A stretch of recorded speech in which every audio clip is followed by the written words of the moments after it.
My stepkids moved in their bio dad and told me, "He's more welcome than you." I handed them the lease and left them to manage it all. They started texting me weeks later. "My name is Jonathan. I'm 46. I didn't build a house. I built something harder. I built reliability. I built presence.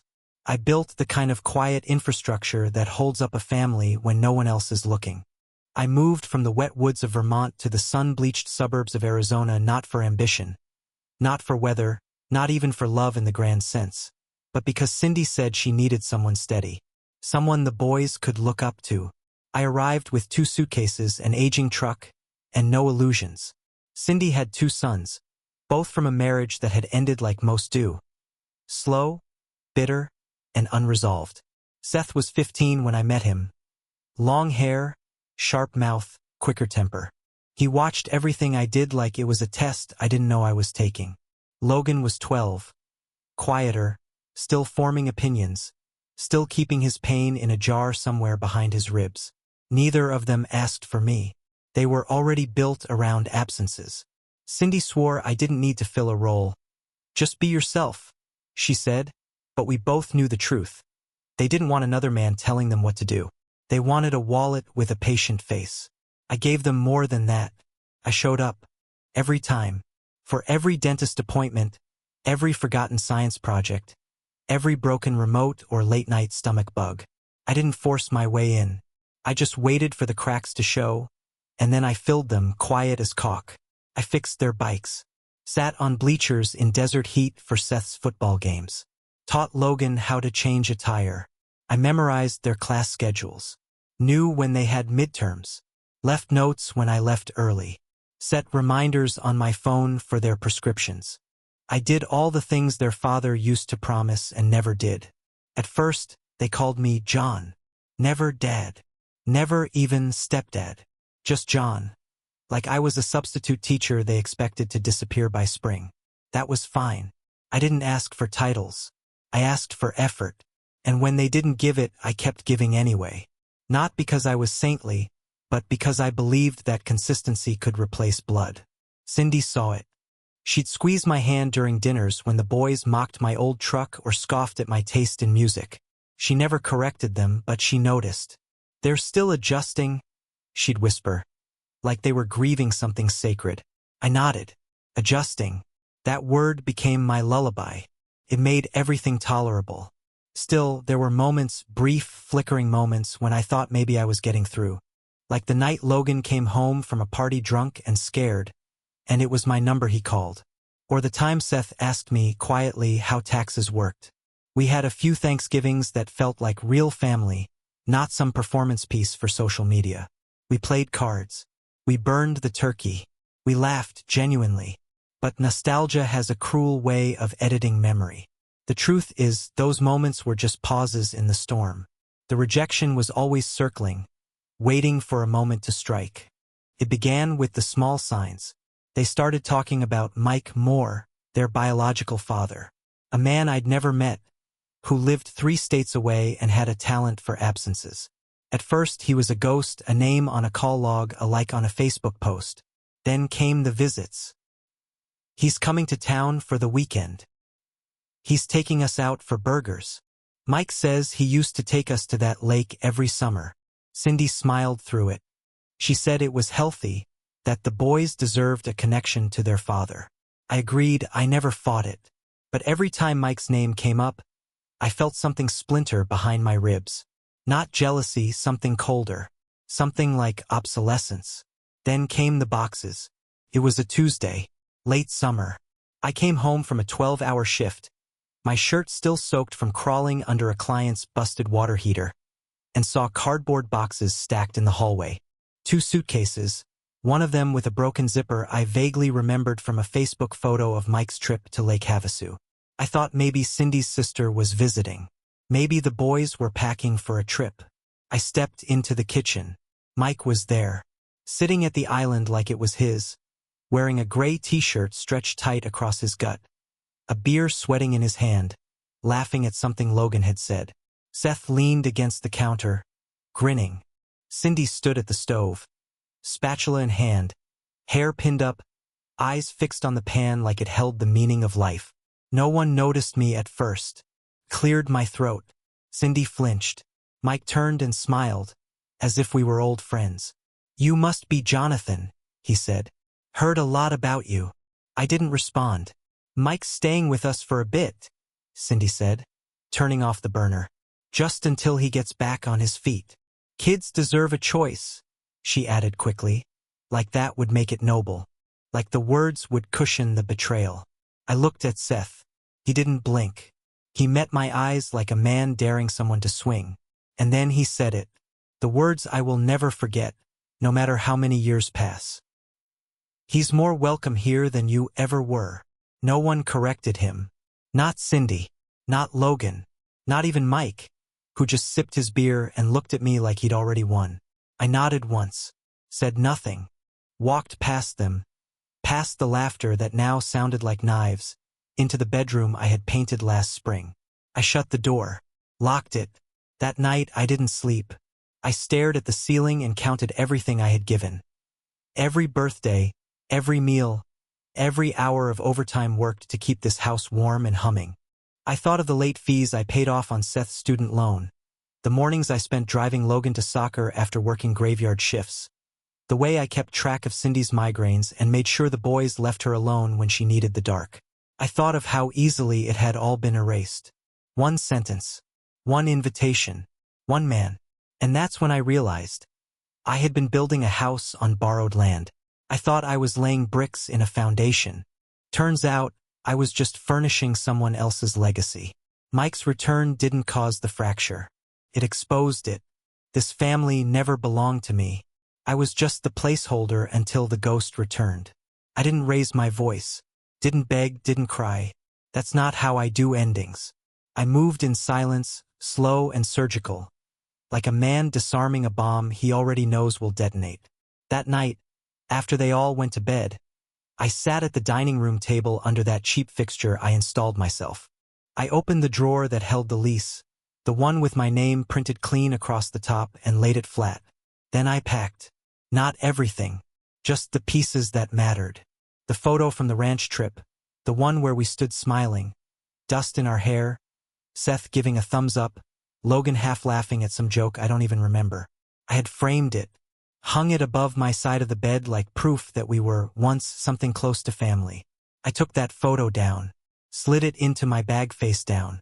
Next, my toolbox, the one they always borrowed without asking. My laptop, the spare keys, every charger I'd left around the house like I lived here. Because I had. I wrote one note. Simple. Plain. Since he's the man of the house now, let him fix the water heater, call the landlord, pay the gas bill. I've been dismissed. Consider this formal. I didn't sign it. When I left at dawn, no one stirred. I stood in the hallway for a long time, bag over my shoulder, watching the closed doors. Behind one, Cindy slept beside the man who used to break promises from 3 states away. Behind another, Seth dreamed of whatever future he believed his real dad could give him. And Logan, I don't know, maybe he heard me, maybe he pretended not to. I stepped outside. The Arizona air was still dark, but dry, quiet. I could hear the streetlights buzzing. I put my bags in the truck, got in, closed the door gently, and drove. The first week, I didn't hear a word. No calls, no texts.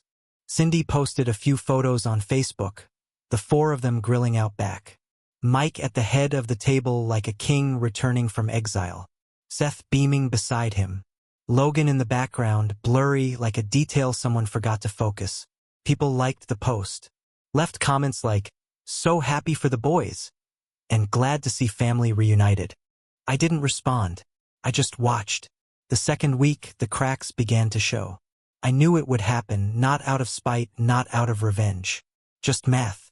Just pressure. See, Mike didn't know how the machine ran. He didn't know which bills hit on which days. Didn't know where the fuse box was when the dryer blew out. Didn't know Logan's math teacher emailed on Thursdays or that Seth's car insurance needed renewal the second Monday of every month. Because those things were invisible until I stopped being there to do them. Cindy texted me once. "Do you remember the alarm code? Mike says it's not working." I didn't respond. Then Logan messaged me. First time in months he'd used a full sentence. Hey, internet's down. Do you remember who the provider was? I stared at the message, watched the 3 dots blink, then disappear. He didn't follow up. I didn't reply. That same day, Seth left a voicemail. Just 5 seconds long. Whatever, man. You made your point. No rage. No apology. Just deflection. Seth's trademark. But then, 3 days later, a new message. Short. From Logan. Dad. Just that. One word. No follow-up. No explanation. I sat with it for hours. Not because it meant hope, I'm not naive, but because of how late it came. How desperate it must have felt, hitting send on that one word. By the 3rd week, the calls increased. Cindy left a voicemail saying the washer was leaking. Asked if I could come by just to look at it. Said it was urgent. That Mike had tried but wasn't great with tools. I didn't listen to the whole message. Just deleted it. Because I remembered the look on her face when Seth said Mike was more welcome than I ever was. I remembered her silence. That was the thing. Not what she said, but what she didn't. Not once did she step between us. Not once did she say, "That's not fair." Not even when I left. They'd made their choice. I was simply honoring it. Cindy called again after 4 weeks. Her voice was shaking. This time I answered. "Jonathan," she said, breathless. "Please, can we talk?" I didn't speak. I let the silence stretch, a rope around her neck. "He's gone," she said. "Mike, he left." I closed my eyes, waited. He took my card, said he was going to get groceries. It's been 4 days. I leaned back in my chair, listened to the ache in her throat. And the money's gone. Logan's school called, he's missing assignments. Seth got into it with the landlord. He thought the rent was on autopay. I smiled, barely. Was it? No. You were doing that, weren't you? I didn't answer. "Please," she whispered. "Just help out. For a little while. Just until I can get things sorted." I looked out the window of my new place. A little rental in Sedona. Quiet street. Orange sunsets. No framed photos. No unpaid bills that weren't mine. "I have a new life now," I said. "With people who are happy I'm in it." Cindy exhaled. I heard it, the collapse. The moment the scaffolding gave out. "Logan misses you." I nodded slowly. Then he should have said something before calling someone else dad. There was nothing left to say. I hung up. The messages still come sometimes. Not from Cindy. She learned her lesson. But from Seth once or twice a year. Logan more often. Sometimes it's a meme, a link, a photo from the ranch trip. But mostly it's just this. "Thanks for everything you did." And that's enough. Not because I forgive them. I don't. Not because I miss them. I do, but I've learned to live with that. It's enough because it proves one thing. I wasn't crazy. I wasn't invisible. I was the weight that held the house together. And now that I'm gone, they feel it. Every day. In every unpaid bill. Every call unanswered. Every silence they thought meant nothing. So I ask you, if you were me, would you have stayed? Would you have waited for another insult? Another season of cold shoulders and quiet betrayals? Or would you have walked too? By the time fall settled in and the desert light softened, I'd stopped checking my phone. Not out of bitterness, but because I no longer needed anything from them. The air was different in Sedona. Carried no echoes, no guilt. Just wind, dust, and the sound of a man starting over. My days filled themselves. Morning walks before the heat kicked up. Coffee with neighbors who never asked about my past. Small talk with shop clerks who called me, "Sir," and meant it. I told myself I was healing. But healing's a strange thing. It doesn't always come with relief. Sometimes it comes with a hollowness that aches worse than the wound. I missed the noise, the slammed doors, the way Logan used to mumble thanks without looking at me. The way Seth, when he wasn't being cruel, would sit at the kitchen table and talk about nothing for hours. But missing them wasn't the same as needing them. I needed peace more. That peace cracked open one morning in early October, when my phone buzzed 7 times in a row. First a call. Logan. Then a text. Seth got in a wreck. We don't know what to do. Then another. He's not hurt, but the car's totaled. It's all under your name. I stared at the screen. Let it dim. Let it go black. The car. Of course. I'd bought it in my name. Put him on the insurance. Paid the deductible every month without fail. It was still mine legally. Seth hadn't bothered to transfer anything. Why would he? I was always going to be there. Until I wasn't. Another message blinked through. Mom says we need your help. Need. That word again. I sat with it. Not out of cruelty. But out of calculation. I'd been told I had no rights. That I wasn't family. But rights and responsibilities, they're married. One doesn't survive without the other. So if I had no place at the table, why should I clean the plates? Still, I called back. Not for Seth. But because it was the responsible thing to do. The thing no one else was willing to be. Logan answered. Thank God. He whispered. I didn't think you'd. Where's your brother? At home. Mike left again. Mom's freaking out. The insurance people keep calling. I exhaled through my nose. Did you file a police report? Yeah, but they need the policyholder. That's you. I stood up, walked out onto the porch. The neighbor's dog trotted over like she always did, tail wagging, eyes hopeful. I'll take care of the paperwork, I said. But after this, it's off my name. You understand me? Silence. Then, yeah, I get it. No, Logan, you don't. Because if you did, you would have said something the day Mike moved in. The day your brother looked me in the eye and gutted me. The day your mother said nothing. He didn't speak. I wasn't angry. I was tired. So deeply tired. I'll make the calls, I said. But it ends here. And it did. The next week, I removed my name from every remaining document. Insurance. Utilities. The lease which I'd kept signing out of inertia. I scrubbed myself from the infrastructure of their lives. Not out of spite. Out of mercy. Because you can't heal while you're still paying rent on a wound. I got one last message from Cindy. I know I failed you. That was it. No apology. No explanation. Just that 7 words that landed like dust on water. She had failed me. She had stood there while they erased me from my own life. And she'd expected me to keep showing up. Like a fool. Like a man without limits. But I had limits. I just hadn't known them until they were crossed. 2 months passed. Then, a letter. Handwritten. No return address. It was from Logan. I don't want anything. I just wanted to say I get it now. Mike's gone again. Seth's in over his head. Mom's barely holding it together. And I keep thinking about how you used to be the one who made everything work without asking for thanks. You were the roof over our heads. We didn't see it. I didn't see it. I'm sorry. I don't expect a reply. Just wanted you to know. Logan. I folded the letter.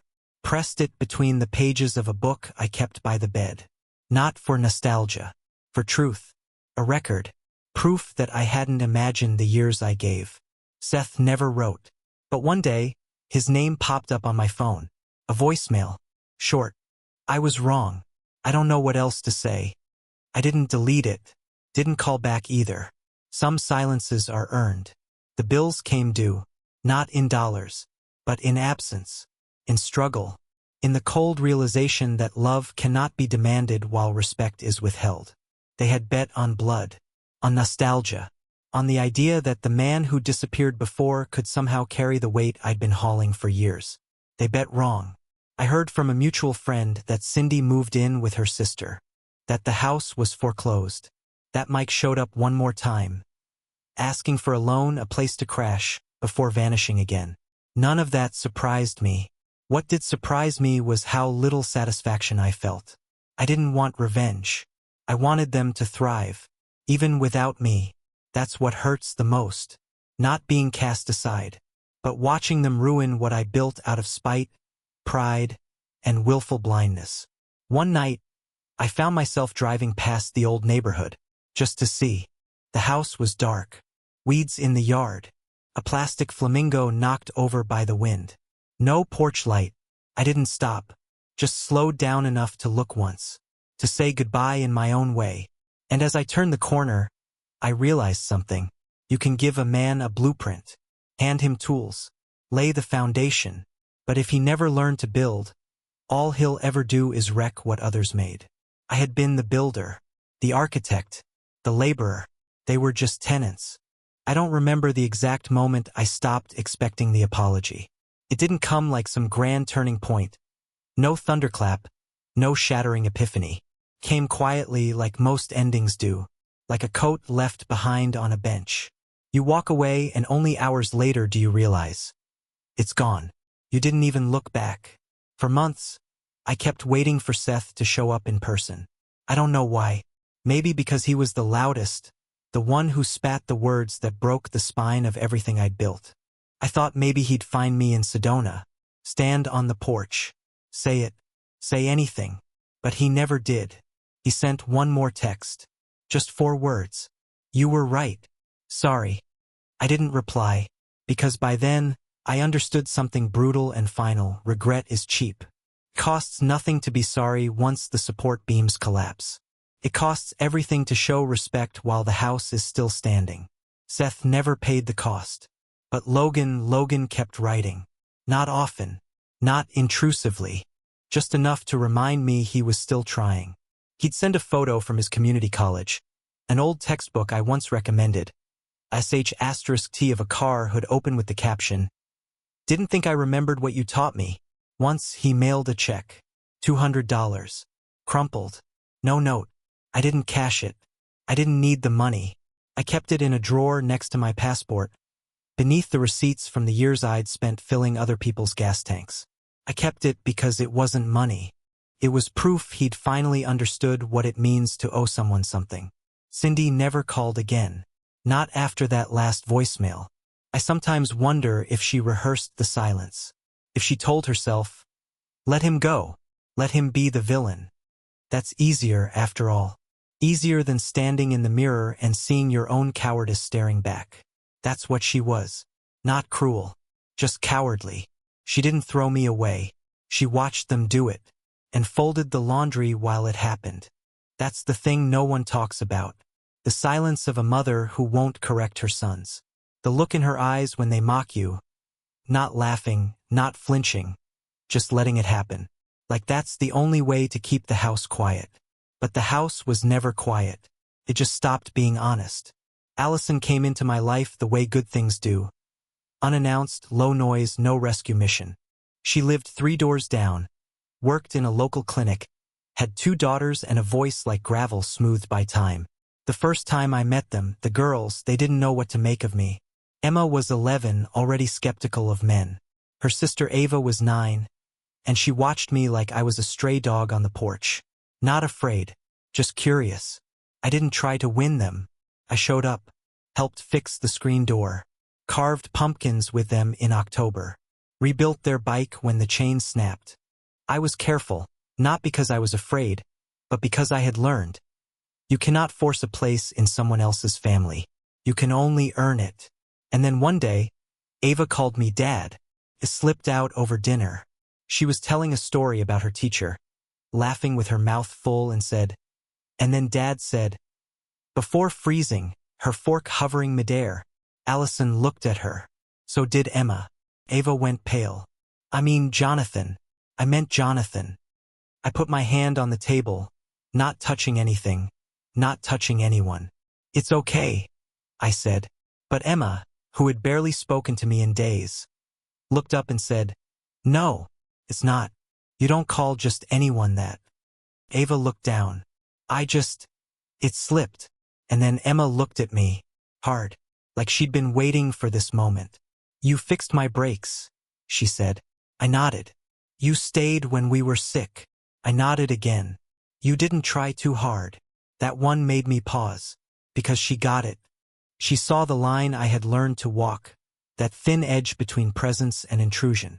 Then she said, so I guess it makes sense. And that was it. They didn't throw a parade. They didn't post a photo. But from that day on, I was Dad. Not the placeholder. Not the assistant. Not the funding source. Just Dad. And not once did they use the word to wound me. People like to say, time heals. It doesn't. What time does is put distance between you and the sharpest parts of memory. But the edges are still there. They just stop drawing blood when you bump into them. I still remember what Seth said. I remember the look in Cindy's eyes. I remember the sound of the front door closing behind me like the end of a sentence. But those memories don't own me anymore. What owns me now is peace. Not happiness. Not some manufactured joy, but the absence of resentment. The ability to sit on my porch, watch a sun dip below red rock cliffs, and not wonder if anyone misses me. Because I know they do. And I know why. There's a lesson here, but it's not the one people want. It's not, love conquers all. It's not, keep trying and they'll come around. No. The lesson is this: you can give everything and still be nothing. You can build the entire house and still be told you don't belong in it. The only power you have is knowing when to stop giving. The only dignity left is in walking away without begging for your worth to be seen. So I leave you with this: when they tell you you're not family, when they tell you you have no rights, when they call you a stranger in the home you paid for, do you stay? Do you keep feeding hands that slap you?